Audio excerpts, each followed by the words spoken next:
ఆంధ్రప్రదేశ్లోని ration card ఉన్న వారికి శుభవార్త అయితే చెప్పిందండి కూటమి ప్రభుత్వం. వచ్చే నెల నుంచి రేషన్ షాపుల్లో మరిన్ని తినుబండారాలు, పప్పు దినుసులు ఇవ్వడానికి అయితే ప్రయత్నం చేస్తా ఉందని ఒక అప్డేట్ ఇచ్చారు.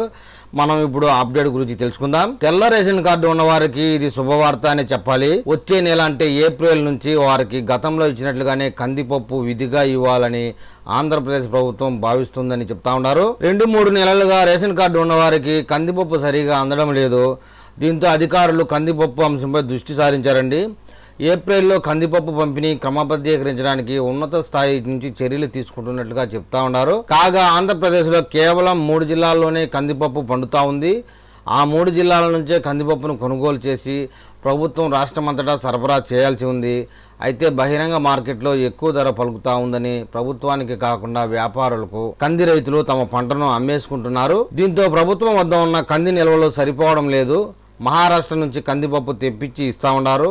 జనవరి, ఫిబ్రవరి నెలల్లో ముందుగా డీడీలు కట్టిన డీలర్లకు కందిపప్పు సరఫరా చేసిన సుమారు 50% మందికి కూడా అందలేదు. మార్చి నెలలో ఎవరికీ కందిపప్పు అందించలేకపోయారు. గత ఏడాది నవంబర్, డిసెంబర్ నెలల్లో రాష్ట్ర వ్యాప్తంగా రేషన్ కార్డులు ఉన్నవారికి డిపోల ద్వారా పూర్తి స్థాయిలో బియ్యం, పంచదారతో పాటు కందిపప్పు పంపిణీ చేశారు.